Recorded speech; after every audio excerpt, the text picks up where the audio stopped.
Zero Malabar സഭയിൽ കുർബാന തർക്കം നടക്കുന്ന എറണാകുളം അങ്കമാലി അതിരൂപതയിൽ കഴിഞ്ഞ ദിവസം നടന്ന വിമത പരിപാടികളിൽ ജസ്റ്റിസ് കുര്യൻ ജോസഫും ഫാദർ കുര്യാക്കോസ് മുണ്ടാടനും നടത്തിയ പ്രസംഗങ്ങൾ സമൂഹ മാധ്യമങ്ങളിൽ വൈറലാവുകയാണ്.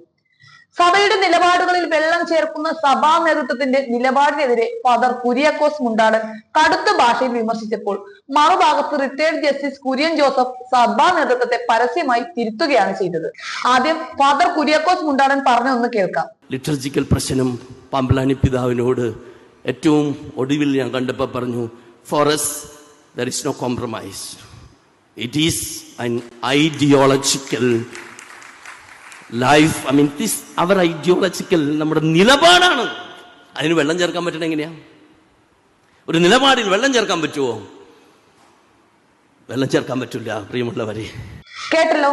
ഇനി ജസ്റ്റിസ് കുര്യൻ ജോസഫ് പറയുന്നത് കൂടി കേൾക്കൂ.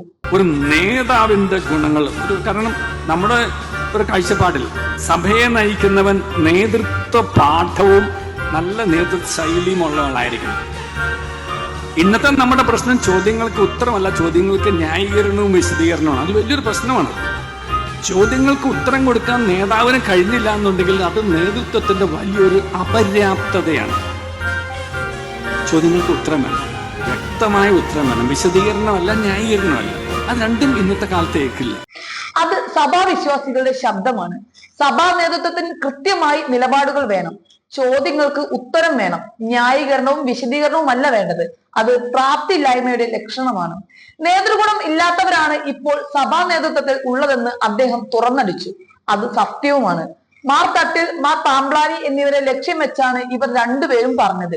വിമതപക്ഷത്താണെങ്കിലും അവർക്ക് രണ്ടുപേർക്കും സഭ നശിക്കരുതെന്ന് ആഗ്രഹമുണ്ടെന്ന് തോന്നുന്നു. കണ്ണുള്ളവർ കാണട്ടെ, ചെവിയുള്ളവർ കേൾക്കട്ടെ.